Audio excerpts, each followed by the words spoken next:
third graders. Today I'm going to share some interesting sea turtle facts with you, and then we're going to draw our own sea turtles and color them using warm and cool colors. Okay, let's get started. There are 7 different species of sea turtle. There's the flatback, green, loggerhead, hawksbill, leatherback, olive ridley, and Kemp's ridley. Although they live in the ocean, sea turtles still need air to breathe. However, they can hold their breath for hours at a time.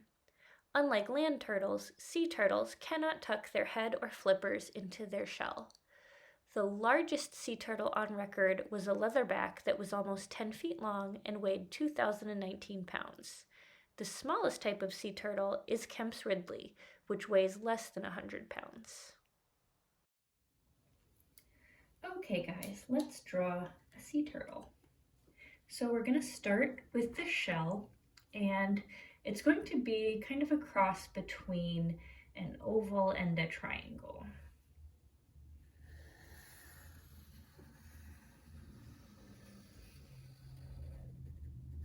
Like that.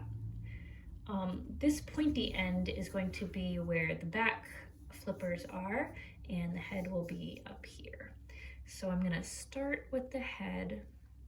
So I'm going to make kind of a curve for the neck and the top of the head, but then I'm going to leave this point right here, and that's going to be for the turtle's mouth. A sea turtle's mouth is actually called a beak. I know it doesn't really look like a beak like a bird beak, but it is hard, and it comes to like a point or an edge right here. Okay, so I've got the shape of the head. I'm gonna do a straight line for the mouth, and kind of a big circle that's like the outside of the eye. And then inside we're gonna do this kind of football shape.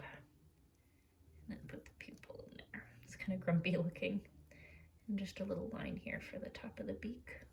Okay, for the flippers, I'm gonna draw a curvy line coming out of the shell, and a curvy line coming out of the shell.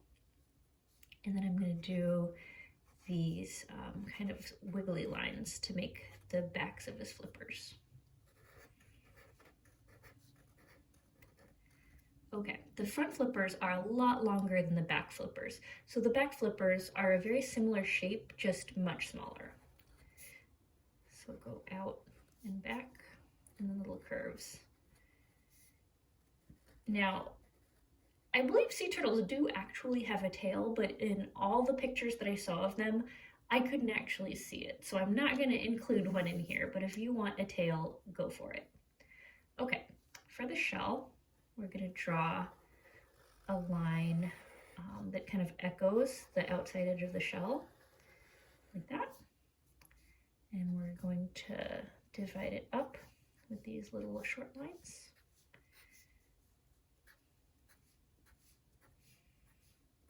Okay, so now for kind of a tricky part. We're going to draw 5 shapes that go from the top of the shell by the head straight down the middle towards the back end. Now the shape I'm going to draw is a hexagon, like that. But you do not have to do a hexagon. You can do rectangles, you can do diamonds, you could just do blobs. As long as they're in a row and they're going down the center, it's gonna look great. So I've got 1 hexagon here, 2, 3, 4, and 5. Okay, all in a row.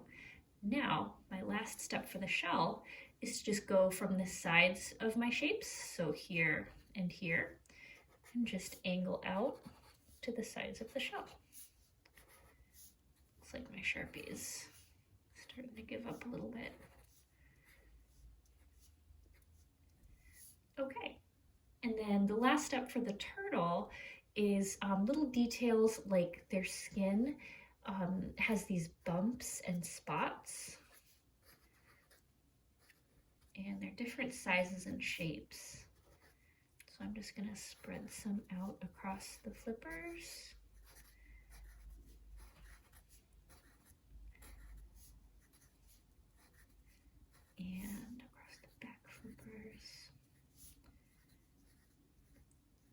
do a few on the head and neck. Okay, so I've got my sea turtle. Now I can add any other details I want, like baby sea turtles, or fish or jellyfish. I'm gonna do, you know what, sea turtles like to eat jellyfish, so I'll draw a few jellyfish just kind of in the background. Something that he could snack on if he wants.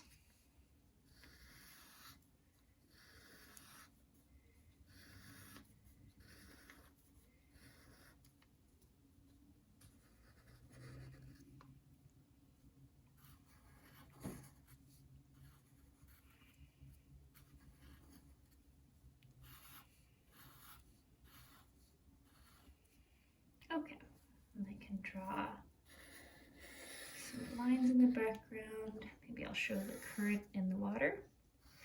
But again, your background is completely up to you.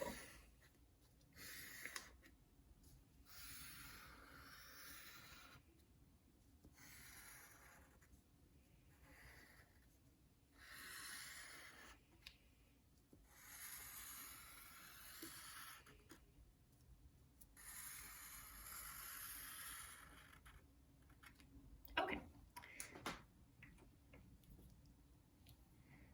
So your next step, once you've got everything all drawn out, is to do warm colors for your sea turtle's shell and cool colors for the background, because we want the shell on this turtle to really stand out. So warm colors would be browns, oranges, reds. On a real sea turtle, their shell is kind of a reddish orangish brown. So I would suggest, if you want it to look realistic, you can mix brown with a little bit of orange or a little bit of red or some gold. But if you want this to be imaginary, by all means, go wild. Okay, I'm going to use paint on mine, but you could use crayons or markers or colored pencils too. All right.